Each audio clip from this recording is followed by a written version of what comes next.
I'm going to start reading some of it, and some of it I'll skip to get to the next part. But we're going to do chapters 1 and 2 in Nehemiah, and then one spot in Ezra, because it just always makes me smile there. So, starting with Nehemiah 1:1.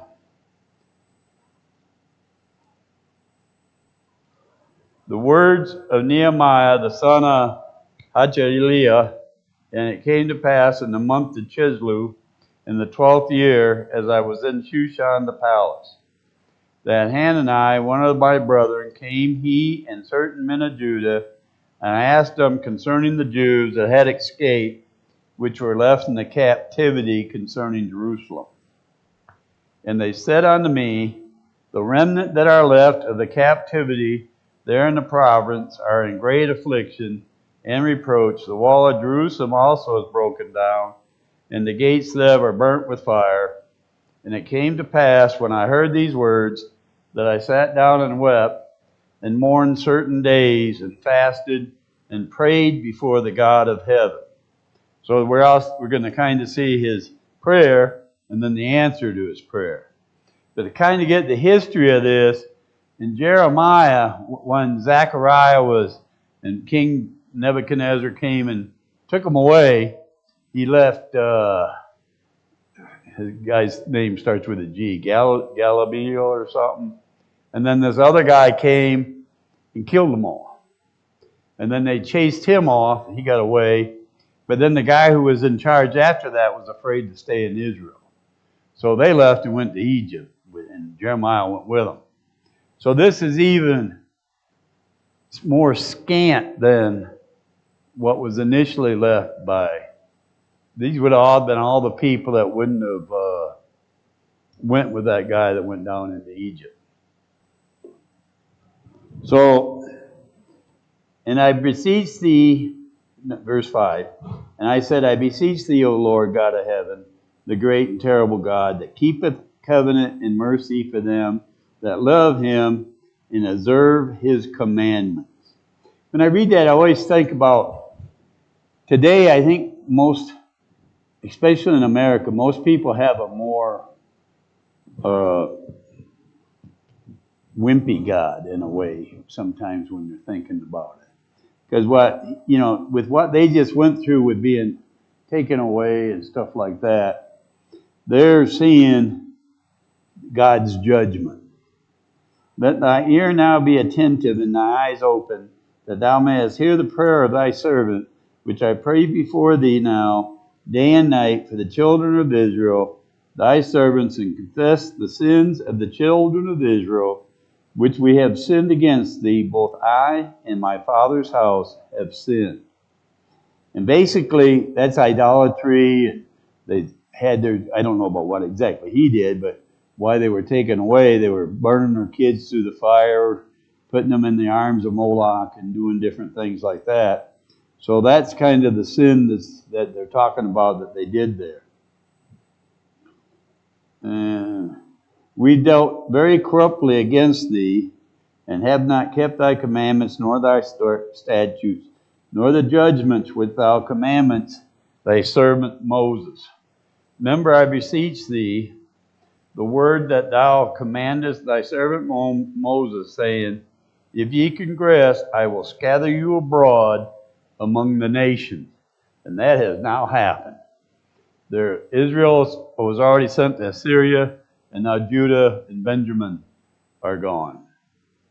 But if you turn unto me and keep my commandments and do them, there were of you cast out of the uttermost part of the heaven, yet will I gather them from thence, and will bring them unto the place that I have chosen to set my name there.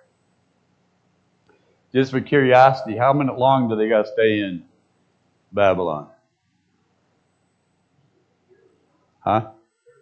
Right. So this is Nehemiah. So how long do you think they've been there by now? They've been there 70 years. He's getting ready to go back. Darius.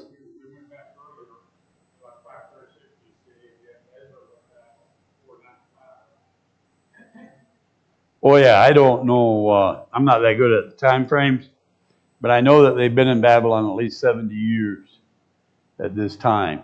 And I'm never quite sure. I believe that Ezra went and the temple got built first. But they went and started to build the temple, and then the people interfered with them. And then they stopped for a while, then Ezra got there, and Zechariah and somebody else, I forgot the other prophet that came and prophesied, Zerubbabel and Jeremiah, or Joshua, I think it is. Zerubbabel and Joshua. And then they started putting together. So I believe the temple is already built. So that's been a while. So like Lou's saying, it's been well over 70 years. So Nehemiah didn't go with the first or second group. But he's the king's, well, we'll get there in a minute. Now these are thy servants, thy people, whom thou hast redeemed by thy great power and thy strong hand. O Lord, I beseech thee, let now thy ear be attentive to the prayer of thy servant and to the prayer of thy servants who desire to fear thy name and prosper. I pray thee, thy servants this day, and grant him mercy in the sight of this man, for I is the king's cupbearer. So now he's prayed this to God. And apparently it made him really sad to hear what these people, how Israel was. So now, and it came to pass in the month of Nisan, in the 12th year of Artaxerxes, the king, that wine was before him, and I took up the wine and gave it unto the king. Now I had not been before time sad in his presence. Wherefore the king said unto me, why is thy countenance sad, seeing thou art not sick? This is nothing else but sorrow of heart. And then it says, then I was sore afraid. So, what do you think he's scared for? Huh? He could, yeah, for being, and he'd never done that. But I'm going to go with, once we read a little further, the king liked him. And I think the queen liked him too, because she's there. And then with what the king says next in verse 3, and said unto the king, let the king live forever. Why should not my countenance be sad, when the city, the place of my father's sepulchres, lieth waste, and the gates there are consumed with fire? Then the king said unto me, for what dost thou make request? So I prayed to God of heaven, and he's saying a really fast prayer right now, because he's standing in front of the king and he's wanting to know what to say. And I said unto the king, if it please the king, and if thy servant have found favor in thy sight, that thou wouldest send me unto Judah, unto the city of my father's sepulchres, that I may build it. And the king said unto him, or unto me, the queen also sitting by him, for how long shall thy journey be, and when wilt thou return? So it pleased the king to send me, and I set him a time. It doesn't really tell us what the time was. But it was a while, because he's gone a while. Yeah, but he went back once during that time, so I don't know. Moreover, I said to the, moreover, I said unto the king, if it please the king, let letters be given me to the governors beyond the river, that they may convey me over till I come into Judah. And a letter unto Aspeth, the keeper of the king's forest, that he may give me timber to make beams for the gates of the palace, which I pertain to the house, and for the wall of the city, and for the house that I shall enter into. And the king granted me according to the good hand of my God upon me. Then I came to the governors beyond the river and gave them the king's letter. Now the king had sent captains of the army and horsemen with me. Now, turn to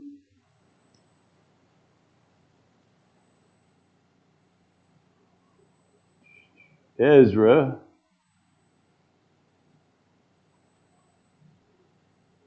8:21 through 23.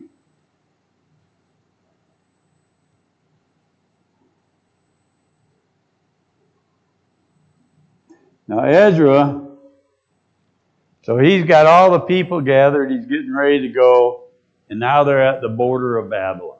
So all the king's protection will be gone. Then it says in verse 21, Then I proclaimed a fast there at the river Ahava, that we might afflict ourselves before our God, to seek of him a right way for us, and for our little ones, and for all our substance. For I was ashamed to require of the king a band of soldiers and horsemen to help us against the enemy in the way, because we had spoken unto the king, saying, The hand of our God is upon all them for good that seek him, but his power and his wrath is against all them that forsake him. So we fasted and besought our God for this, for he was entreated of us.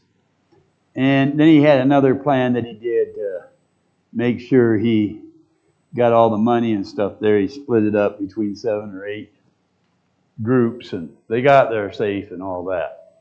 But Nehemiah apparently did not have no such issue. Where am I at?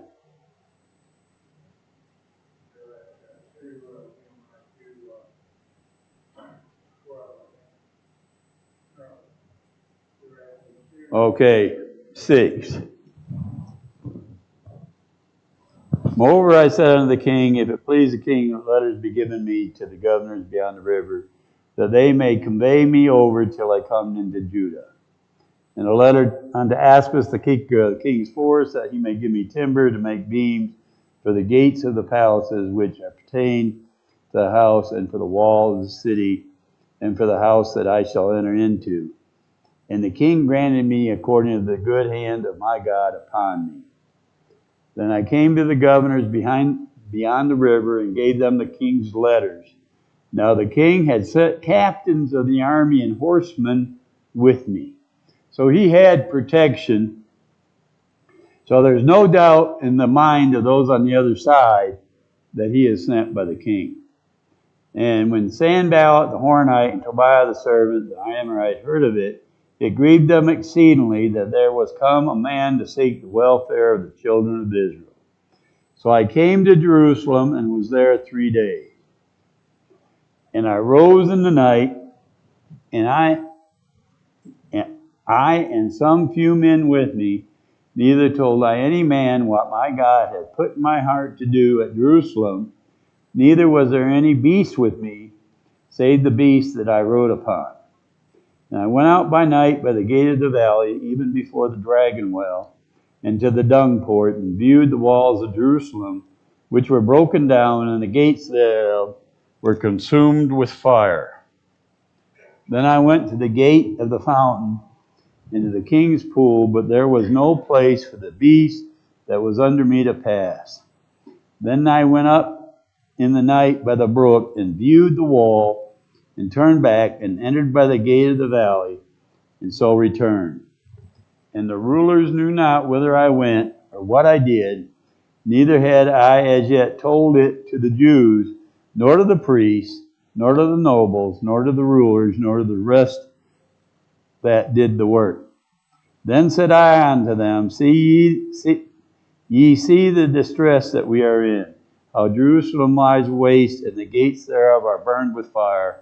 Come, let us build up the wall of Jerusalem, that we be no more a reproach. Then I told them of the hand of my God, which was good upon me, as also the king's words that he had spoken unto me. And they said, Let us arise up and build. So they strengthened their hands for this good work. But when Sanballat the Horonite, Tobiah the servant of the Amorite, and Geshem the Arabian heard of it, they laughed us to scorn and despised us, and said, What is this that ye do? Will you rebel against the king? Then I answered them and said unto them, God of heaven, he will prosper us. Therefore we his servants will arise and build, but you have nor portion, nor right, nor memorial in Jerusalem. So the question comes up sometimes, did he live by faith? By going out and doing all this pre-checking before he talked to him.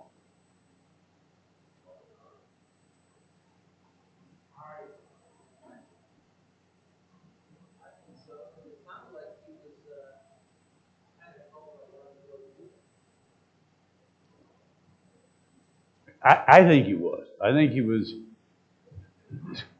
And then the reason I said go to Luke 14:31. See if Jesus thinks of doing stuff like this. Oops, wrong spot.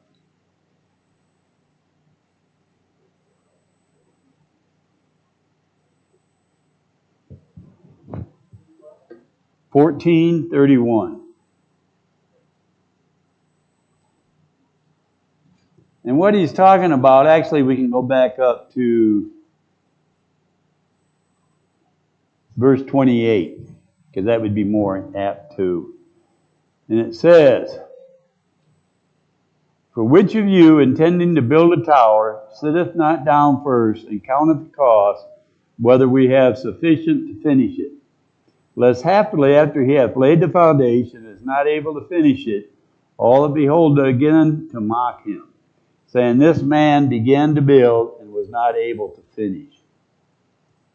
So, in my mind, what he did was proper.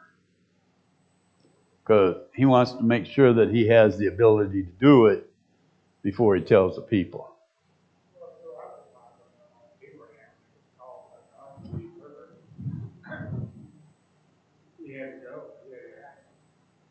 Right. No, he didn't go where he was supposed to. He's hung around with Tara for... Eventually, yes. But he wasn't going to instruct anybody else to do something.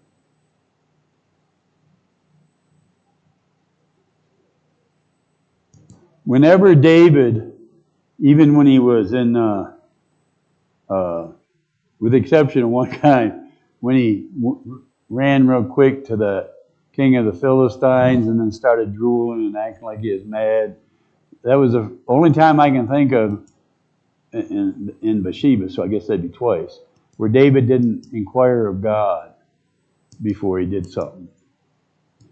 And Nehemiah inquired, and then at the end he's telling them, this is by the good hand of God.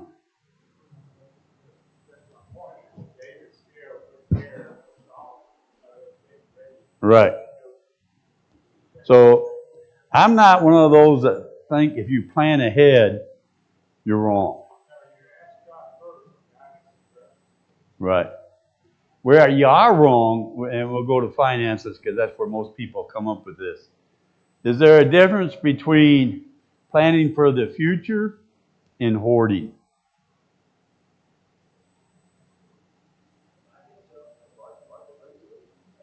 Well, yeah, and to me there is. If you don't really have, although I was listening to this one investment guy, and he says you should always have like a dream savings account. And he says even if you don't have no dreams right now, you get a couple $1,000 in there, and you'll have a few dreams crop up.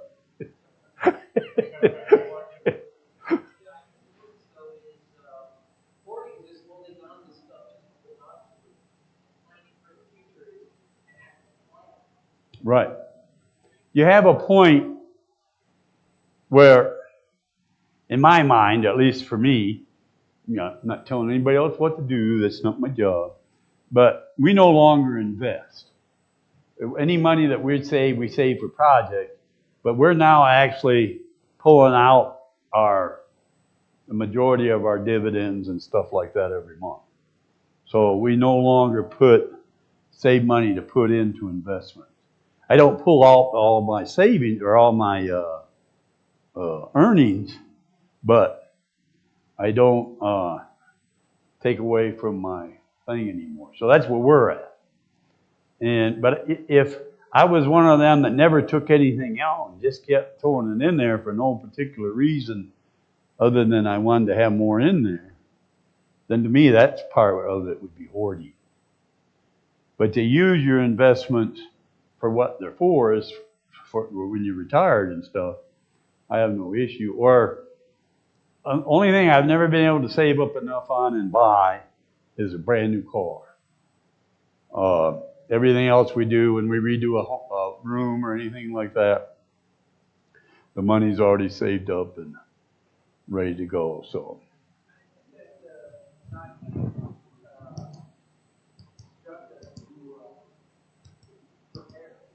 Right.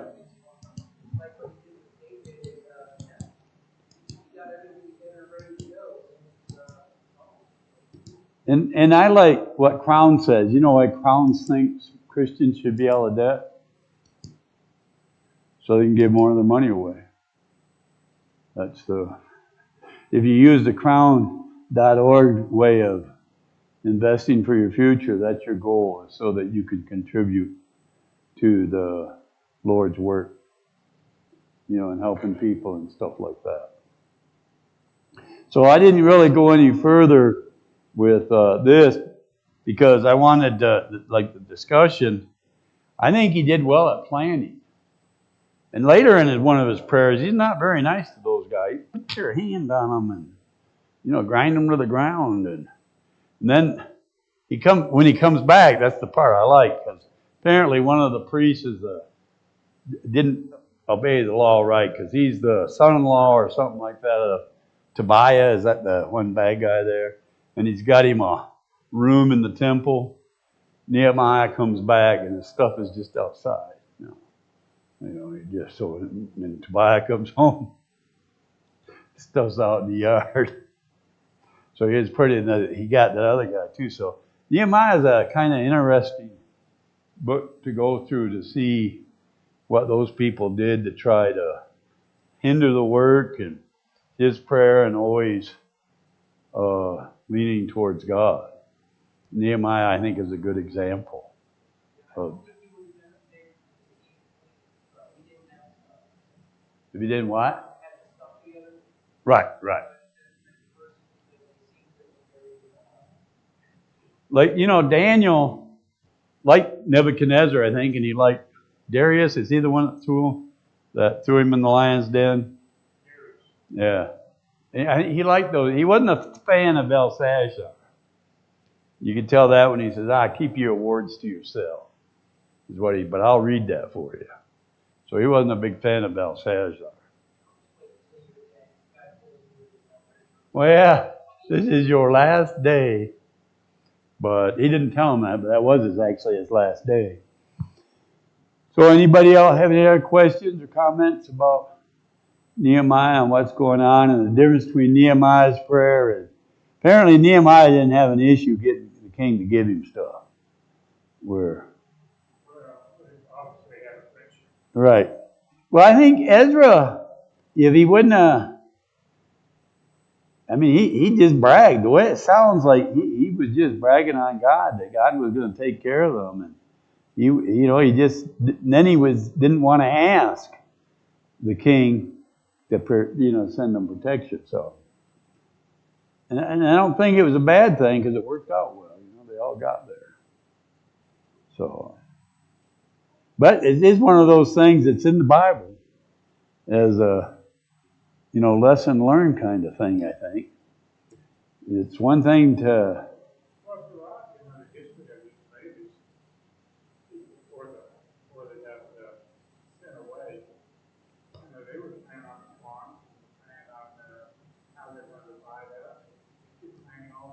Right.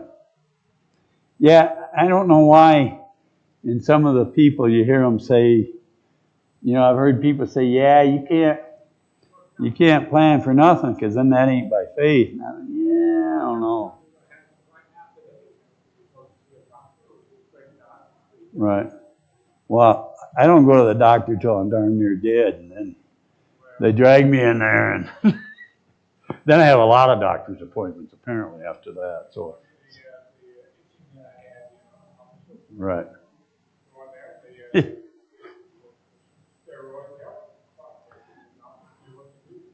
My hand right here every now and then just caves all the way in like this. One time at the doctor's office, it did it He went, huh? But apparently there's nothing there that would be a problem. It's just a nerve yanks my thumb